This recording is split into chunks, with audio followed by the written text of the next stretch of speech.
जय जिनेन्द्र जीवमजीवं दवं जिणवरवसहेण जेणनिदिष्ठं देवीन्दमिन्दवन्दं वन्दे तं सर्वदा शिरसा। पंच परमेष्ठी भगवान की जय। ग्रंथकार कहते हैं हमें पंच परमेष्ठी का ध्यान करना चाहिए। पंच परमेष्ठी का स्वरूप क्या है?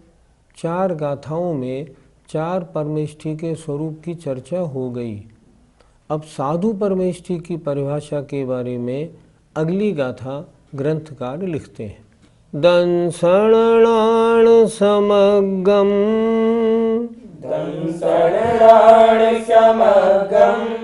मग्गम मुखसजोः चारितम्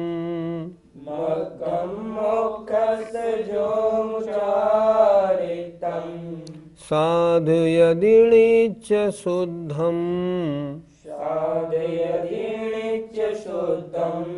साहु समुनीर्नमो तस्स।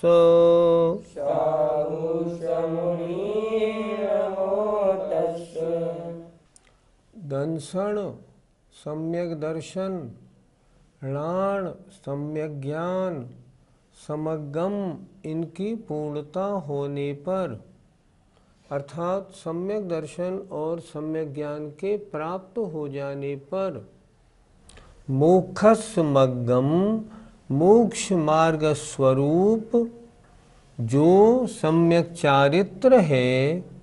कैसा चारित्र है? जो हमेशा शुद्ध है, नित्य है और शुद्ध है, ऐसे चारित्र की जो साधना करते हैं। सम्यक दर्शन सम्यक ज्ञान तो जिनको हो गया, अब मोक्ष के मार्ग के लिए एक चारित्र और चाहिए। तो सम्यक दर्शन सम्यक ज्ञान की पूर्णता के बाद जो नित्य और शुद्ध ऐसे चारित्र की साधना करते हैं। साहु समुनि नमो तस्स। समुनि बे मुनि महाराज साहु साधु परमेष्ठी हैं, तस्स नमो उनको नमस्कार हो। गुरुजी, साधु शब्द का क्या अर्थ होता है? जो साधना करते हैं वे साधु कहलाते हैं। साधु अर्थात जो साधना करे। गुरुजी, क्या सम्यक दर्शन, सम्यक ज्ञान और सम्यक चारित्र ये तीनों ही मोक्ष के मार्ग हैं? तत्वार सूत्र का पहला सूत्र कितना स्पष्ट है। सम्यक दर्शन ज्ञान चारित्राणि मोक्ष मार्गः। सम्यक दर्शन सम्यक ज्ञान और सम्यक चारित्र इन तीनों की एकता, ये तीनों मिलकर मोक्ष का मार्ग है। अगर कोई सम्यक दर्शन सम्यक ज्ञान किसी को हो जाए, मोक्ष मार्ग नहीं। कोई चारित्र को धारण कर ले और सम्यक दर्शन और ज्ञान नहीं हुआ हो तो भी मोक्ष का मार्ग नहीं। मोक्ष का मार्ग कब? जब तीनों की एकता हो। जिन साधु में सम्यक दर्शन सम्यक ज्ञान सम्यक चारित्र पाए जाते हैं वे मोक्ष मार्गी हैं। गुरुजी, मोक्ष मार्ग कितने प्रकार का है? मोक्ष मार्ग दो प्रकार का है, एक व्यवहार मोक्ष मार्ग और एक निश्चय मोक्ष मार्ग। व्यवहार मोक्ष मार्ग का मतलब सम्यक दर्शन सम्यक ज्ञान और सम्यक चारित्र इन तीनों को पालना। प्रवृत्ति रूप, जहाँ प्रवृत्ति रूप है वहाँ व्यवहार मोक्ष मार्ग है, और जहाँ आत्म ध्यान में आत्म चिंतन में एकाग्रता है, शुद्धोपयोग है, वहाँ निश्चय मोक्ष मार्ग अभेद मोक्ष मार्ग है। उसको हम निश्चय मोक्ष मार्ग कहते हैं।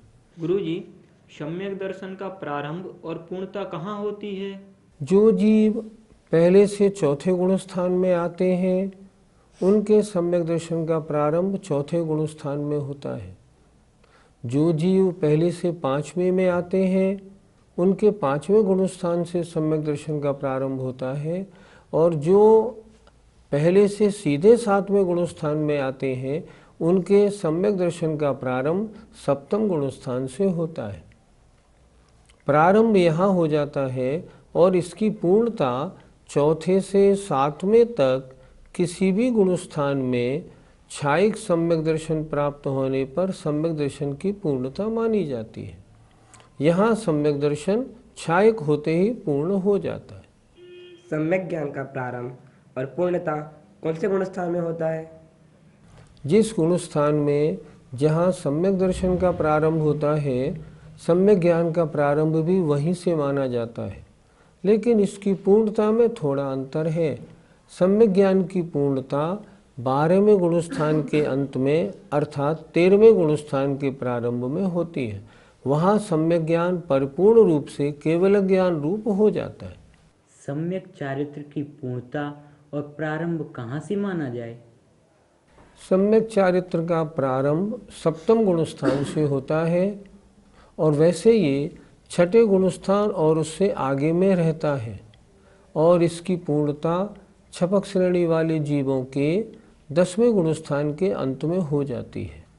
उसके बाद ये अनंत काल तक रहता है। गुरुजी, यहाँ पर नमस्कार साधु परमेष्ठियों का किया है। नमस्कार कितने प्रकार का होता है? नमस्कार 4 प्रकार का बताया है।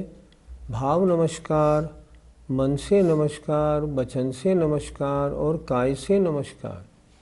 भाव नमस्कार का मतलब है ये इतने महान हैं, रत्नत्रय के धारक हैं, उनको वंदना करते समय जो आनंद की अनुभूति होती है वह है भाव नमस्कार। मन पूर्वक नमस्कार करना मन नमस्कार, वचन से स्तवन करते हुए नमस्कार करना वचन से नमस्कार, और हाथ जोड़कर मस्तक नवाकर ढोक देना ये काय से नमस्कार है। इस प्रकार नमस्कार 4 प्रकार का है। यहाँ साधु परमेष्ठी को चारों प्रकार से नमस्कार किया गया है। गुरुजी, साधु परमेष्ठी के कितने मूल गुण होते हैं? साधु परमेष्ठी के शास्त्रों में 28 मूल गुण कहे हैं। 5 महाव्रत, 5 शमिति, 5 इंद्रियों का जय, 6 आवश्यक और 7 शेष। इस तरह 28 मूल गुण साधु के हैं। साधु में ये 28 मूल गुण पूरे होने चाहिए। वर्तमान में जिन साधुओं में साधु परमेष्ठी के 28 मूल गुण नहीं हैं, क्या उन्हें साधु परमेष्ठी के अंतर्गत मानना उचित है या नहीं?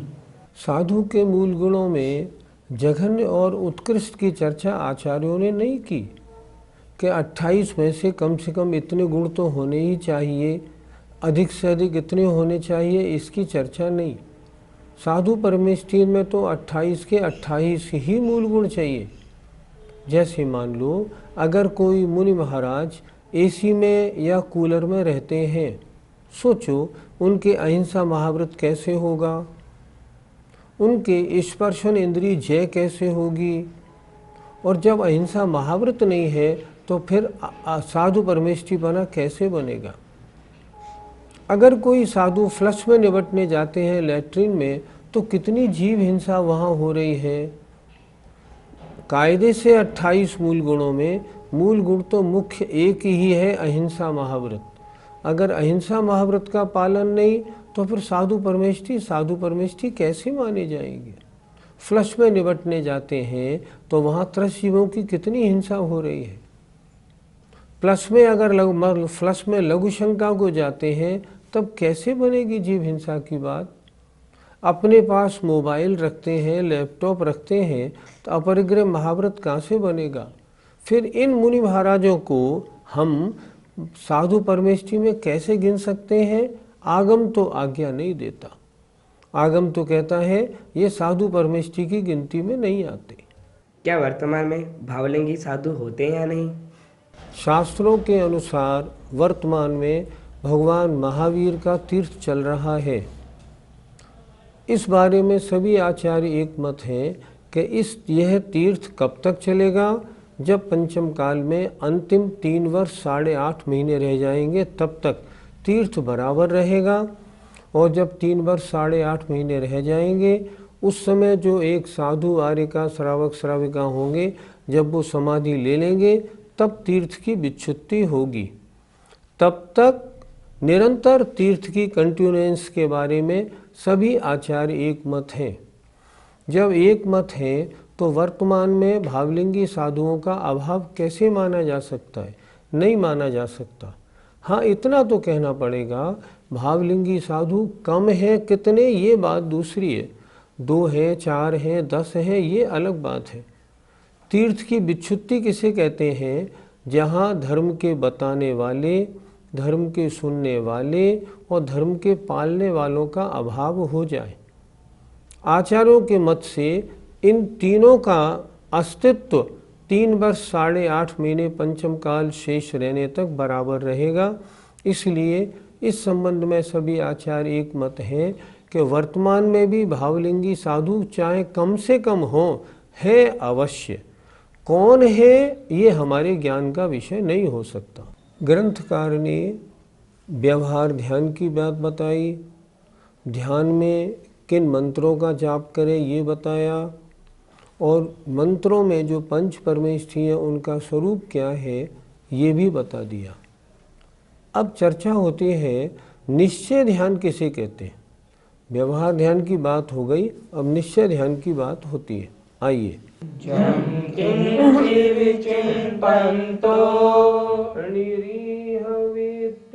हवे जदा साहू, हवे जदा साहू, लधूणयेयत्तं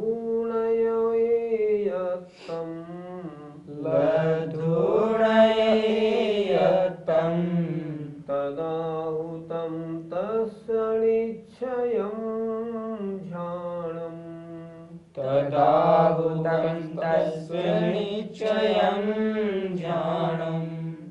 जम किंचिवी, जो कुछ भी, चिंतन तो चिंतवन करता हुआ, साहू माने साधु, जदा माने जब, निरीह वृत्ति इच्छा रहित तो होता है। चिंतवन कुछ भी हो जब इच्छा शून्य है। देखें, जम किंच भी चिंतन तो, जो कुछ भी चिंतवन करता हुआ, साधु, जदा माने जब, निरीह वृत्ति इच्छा रहित तो होता है, लद्धूणय एयत्तम, और एकाग्रता को प्राप्त करता है। एयत्तम एकाग्रता को, एकत्वम लद्धूणय प्राप्त करता है। तदा माने तब, तस् माने उस साधु के, तम माने वह, निश्चय ध्यान, आहु कहा गया है। तदाहु का संधि विच्छेद किया, तदा और आहु, उस समय उन मुनिराज के वह निश्चय ध्यान कहलाता है। गुरुजी, साधु के ध्यान में कौन कौन से विषय आ सकते हैं? ध्यान योग विषय 3 प्रकार के होते हैं, हेय, उपादेय और ध्येय। मैं जनरल ध्यान के विषयों को बता रहा हूँ। हेय होते हैं स्त्री पुत्र धन धान्य आदि अगर चिंतन में आ जाए तो। उपादेय होते हैं मूर्तियाँ आ जाए, संवेद शिखर की टोंक आ जाए, जिनवाणी आ जाए, अपने गुरु का स्मरण आ जाए, ये उपादेय तत्व है। और ध्येय तत्व होते हैं जैसे 3 लोक का चिंतवन, जैसे ओम का ध्यान, जैसे ह्रीम का ध्यान, जैसे अपने शुद्ध आत्म स्वरूप का चिंतन, ये होता है ध्येय तत्व। तो मुनि महाराज अगर ध्यान लगा रहे हैं और सच्चे मुनि हैं तो हेय तत्व तो उनके ध्यान में आएगा ही नहीं। अब आई उपादेय तत्व। उपादेय तत्व ध्यान में आ सकता है, जैसे कोई मंदिर, कोई मूर्ति, कोई टोंक आदि, लेकिन उससे लगाव नहीं होना चाहिए कि मुझे ये मंदिर बनवाना है, ये पूरा करना है। अगर ऐसा आया तो निश्चय ध्यान की कोटि में नहीं आएगा। अशुभ ध्यान नहीं है तो शुभ ध्यान, पर निश्चय ध्यान में नहीं आएगा। और अगर वो साधु जब शुद्धोपयोगी हैं और शुद्धोपयोग में आकर और उस समय ओम आदि का चिंतन करते हैं या लोक का चिंतन करते हैं तो उनका ध्यान निश्चय ध्यान माना जाएगा, क्योंकि लोक या ओम में राग द्वेष रूप परिणाम होने का तो कोई मतलब ही नहीं है। इसलिए साधु कुछ भी ध्यान करे, उपादेय तत्व का ध्यान करे या ध्येय तत्व का ध्यान करे, अगर इच्छा रहित है तो उसका ध्यान निश्चय ध्यान है, इच्छा सहित है तो जैसी इच्छा वैसा ध्यान। गुरुजी, जो प्राथमिक साधु है वो किस चीज़ का चिंतन करे होंगे? जो प्राथमिक साधु हैं अभी उन्हें ध्यान का ज़्यादा अभ्यास तो है नहीं, तो मूर्ति का ध्यान करेंगे, शब्दों का ध्यान करेंगे, किसी का भी ध्यान करेंगे। वो कोशिश करेंगे कि मैं अशुभ में ना जाऊं और शुभ में रहूं। लेकिन जो अभ्यस्त साधु हैं, जो पुराने हो गए हैं और जिन्हें ध्यान करने का अभ्यास है और जिनका सहनन भी अच्छा है, वो क्या करेंगे? वो तो ध्यान करते करते अपने शुद्ध चैतन्य स्वभाव के ध्यान में भी चले जाएंगे और इसे हम कहेंगे शुभोपयोग से शुद्धोपयोग में जाना। लेकिन ये अभ्यस्त साधु का काम होगा, प्राथमिक साधु ये अभ्यास नहीं कर पाएंगे। तो फिर क्या इच्छा रहित होने से ही निश्चय ध्यान हो जाएगा या फिर बाह्य परिग्रह छोड़ना भी आवश्यक है? यदि बाह्य परिग्रह छोड़े बिना निश्चय ध्यान बनने लगा तो फिर बजाय मुनि बनने के घर में ही ध्यान होने लगेगा, घर में ही केवल ज्ञान और घर से ही मोक्ष होने लगेगा। सोचो, बाह्य परिग्रह का त्याग नहीं है तो अंतरंग परिग्रह का त्याग कैसे बनेगा? क्या बिना लोभ कषाय के या बिना किसी पदार्थ में रति हुए क्या किसी पदार्थ को, किसी वस्त्र को कोई जीव अपने पास रख सकता है? कभी नहीं रख सकता। ये क्यों रखा वस्त्र आपने अपने पास? क्योंकि मुझे अच्छा लगता है। अच्छा लगता है तो कषाय है तभी तो अच्छा लगता है। सुनिए, बाह्य परिग्रह हो तब तो मिथ्यात्व और कषाय नो कषाय सहित है ही। अब बाह्य परिग्रह नहीं हो तो अंतरंग योग मिथ्यात्व और कषाय नो कषाय हो या ना भी हो। लेकिन अगर इच्छा रहित है तो बाह्य परिग्रह रहित तो होना ही चाहिए। आचार्यों ने क्या लिखा? आचार्यों ने ये लिखा, गृहस्थ माने वस्त्र सहित के तो ध्यान होता ही नहीं। उन्होंने तो स्पष्ट लिख दिया। कुछ तो आचार्य यहाँ तक लिख रहे हैं, धर्म ध्यान ये तो केवल धर्म ध्यान की भावना है चौथे पांचवें गुणस्थान में। वास्तव में धर्म ध्यान तो निर्ग्रंथ मुनि अवस्था में ही होता है। जब तक ये इच्छाएं गृहस्थी में क्यों है? इच्छाएं लगी हुई हैं और इच्छाएं लगी हैं, निश्चय ध्यान का दूर दूर तक कोई सवाल नहीं। गुरुजी, निश्चय ध्यान और व्यवहार ध्यान में क्या अंतर है? यदि किसी वस्तु का ध्यान करते समय अगर कोई इच्छा है, कोई भी इच्छा है, किसी रूप में रंच मात्र भी है, तो वो ध्यान व्यवहार ध्यान है। और अगर ध्यान करते समय इच्छा रहित है तो निश्चय ध्यान है। निश्चय ध्यान होना बहुत मुश्किल। हम इसको ये भी कह सकते हैं, निश्चय ध्यान का मतलब शुद्धोपयोग, व्यवहार ध्यान का मतलब शुभोपयोग। शुभोपयोग रहता है हमेशा, कभी साल दो साल में, कभी एक आध 2 सेकंड के लिए निश्चय ध्यान वाली प्रवृत्ति बन जाए तो बहुत समझना। जो अभ्यस्त मुनिगण हैं उन्हें यदा कदा शुद्धोपयोग होता है, अन्य को तो होने का प्रश्न ही नहीं होता। गुरुजी, निश्चय ध्यान का फल क्या है? आज तक जितने जीवों ने घातिया कर्मों का नाश करके केवल ज्ञान प्राप्त किया है, वह सब निश्चय ध्यान का ही फल है। बिना ध्यान के और इस तरह घातिया कर्मों का नाश और केवल ज्ञान नहीं होता। ये ध्यान जो है, निश्चय ध्यान, महान निर्जरा का कारण है और सर्वश्रेष्ठ पुरुषार्थ माना गया है। तो क्या वर्तमान में निश्चय ध्यान संभव है? निश्चय ध्यान बोलो, परम समाधि बोलो, शुद्धोपयोग बोलो, अभेद रत्नत्रय या निश्चय रत्नत्रय, सब पर्यायवाची हैं। किसी भी शास्त्र में पंचम काल में शुद्धोपयोग का या अभेद रत्नत्रय का निषेध नहीं लिखा। आचार्य श्री ने भी कहा था, किसी भी शास्त्र में शुद्धोपयोग का निषेध नहीं मिलने से ये सिद्ध है कि वर्तमान में भी शुद्धोपयोग होता है। लेकिन वो शुद्धोपयोग कोई महान भावलिंगी वीतरागी साधुओं को होता है जिनका वास्तव में बहिरंग वस्तुओं से कोई लेना देना नहीं। अगर उनकी ऐसी प्रवृत्ति है तो उनके शुद्धोपयोग हो सकता है, क्यों नहीं हो सकता। उनके वीतराग समाधि होती है, क्यों नहीं हो सकती। उनके निश्चय मोक्ष मार्ग है, हाँ बिल्कुल है, क्यों नहीं है। लेकिन वर्तमान में सहनन उतना अच्छा नहीं जो वो ज़्यादा समय तक स्थिर रह जाए। इसलिए हो सकता है एक आध सेकंड हो जाए, उसके बाद वो पुनः शुभोपयोग में आएंगे। किन्हीं लोगों की ऐसी मान्यता है कि आत्मा के ध्यान से ही निश्चय ध्यान होता है, अन्य वस्तु से नहीं। तो फिर क्या उनका ऐसा मानना सही है या नहीं? उनका कहना ठीक है। हम ये नहीं कह रहे कि यदि कोई जीव सब तरफ से हटके आत्मा में डूब जाता है, आत्मचिंतन में लीन हो जाते हैं, कोई कौन, कोई मुनि महाराज, तब उनके निश्चय ध्यान होता है, ये तो मार्ग बिल्कुल ठीक है। आत्म ध्यान आत्मचिंतन में अगर डूबा है तो निश्चय ध्यान संभव है। लेकिन ये गाथा क्या कह रही है? फिर इसमें आचार्य ने जम किंच विचिंतन तो क्यों लिखा? मैं ये पूछना चाहूँगा, पृथक्त्व वितर्क और एकत्व वितर्क शुक्ल ध्यान में क्या विचारोर्थ व्यंजन योग संक्रांति वितर्क है श्रुतम, क्या श्रुत के अक्षरों का अवलंबन नहीं होता? जब श्रुत के अक्षरों का अवलंबन होता है और उससे शुक्ल ध्यान और घातिया कर्मों का नाश होता है, तो फिर उससे निश्चय ध्यान हम क्यों नहीं माने?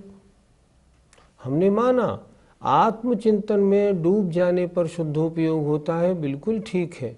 लेकिन अगर निरीह वृत्ति, कषाय रहित प्रवृत्ति हो, चिंतन में बिल्कुल एकाग्रता हो और अगर चिंतन ओम पर स्थिर हो गया है, तो क्या शुक्ल ध्यान के द्वारा कर्मों का नाश नहीं माना जाएगा? बिल्कुल माना जाएगा। इसलिए ये नहीं लगाओ कि निश्चय ध्यान मात्र आत्म ध्यान से ही होगा, अन्य कोई मार्ग नहीं है। हाँ, वो एक मार्ग जरूर है, लेकिन इस गाथा में तो आचार्य ने बिल्कुल स्पष्ट कर दिया है कि नहीं, कुछ भी चिंतन करो, चिंतन की एकाग्रता राग द्वेष मोह से रहित, समस्त इच्छाओं से रहित होनी चाहिए। अगर है तो निश्चय ध्यान है और वो महान निर्जरा का कारण है। इस प्रकार हमने इस गाथा में क्या समझा? इस गाथा में हमने ये समझा निश्चय ध्यान क्या होता है। परम निर्जरा का कारण कौन सा ध्यान है? निश्चय ध्यान है। वो निश्चय ध्यान साधुओं के होता है। किन साधुओं के होता है? जो एकाग्र चिंतन के अभ्यासी होते हैं। वे जब अपने ध्यान में कुछ भी चिंतन करें और समस्त इच्छाओं से रहित हो जाएं, तो इच्छाओं से रहित होने पर उनका वो ध्यान निश्चय ध्यान बन जाता है और महान निर्जरा का कारण होता है। और ऐसे ही ध्यान से घातिया कर्मों का नाश और मोक्ष मार्ग की प्राप्ति अच्छी प्रकार होती है। ध्यान का प्रकरण पूरा होने को है। हमने क्या सीखा? हमने ये सीखा ध्यान मोक्ष मार्ग में बहुत जरूरी है और ध्यान के लिए सब तरफ से अपने मन को हटा के और राग द्वेष मोह को छोड़ के एक वस्तु पे अगर हम स्थित होते हैं और इच्छाओं से रहित हो जाते हैं, तब ध्यान बनता है। पहले हम व्यवहार ध्यान का अभ्यास करें और जो मुनि महाराज मुनि बनने के बाद फिर निश्चय ध्यान का अभ्यास करें। हम और आप जो गृहस्थी हैं मान लो, उन्हें क्या करना चाहिए? मंत्रों की जाप आदि में सब संकल्प विकल्पों से हटके एकाग्रता बनानी चाहिए। यही ये जो वर्णन चल रहा है ध्यान का, इसका यही सार है। जय जिनेन्द्र।